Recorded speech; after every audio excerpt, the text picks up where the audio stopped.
La minute de silence relative au décès de Salomé Zogo Ngaba, l'élu national RDPC du département de la Léké, région du Centre, aurait sans doute été prolongée tout au long du discours d'ouverture de Kava Yégué Djibril, le président de cette instance législative, lors de cette traditionnelle session ordinaire consacrée au vote du budget.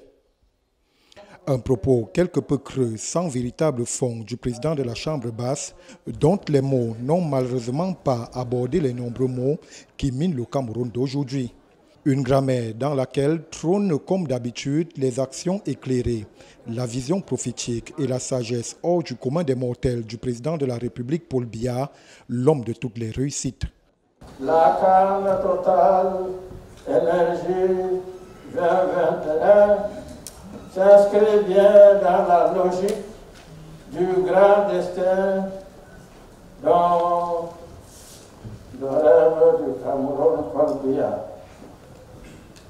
Si l'organisation de cette compétition dans notre pays est le fruit de l'engagement personnel de l'État, il faut toujours aujourd'hui l'événement est la propriété de tous les Camerounais. Son succès dépend de chacun de nous tous.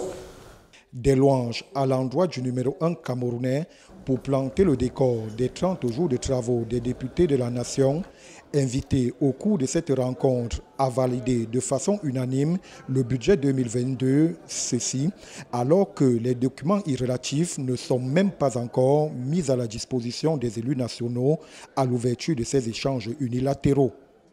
Que ce projet de loi est distribué 15 jours avant la session ordinaire de novembre, tout simplement pour permettre aux députés de discuter avec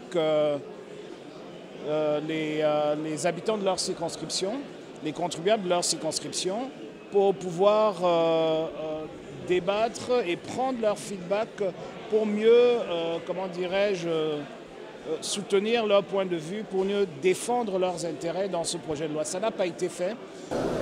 Une opacité se dessine déjà au cours de ce cénacle, dont les épineuses interrogations à l'instar de la gestion de la crise du nozo, la vaccination obligatoire contre la Covid-19 ou encore le bilan des résolutions du grand dialogue national plus de 2 ans après son organisation sont encore attendues. Des questions importantes sur lesquelles tentent de se détourner les 180 membres de l'Assemblée nationale.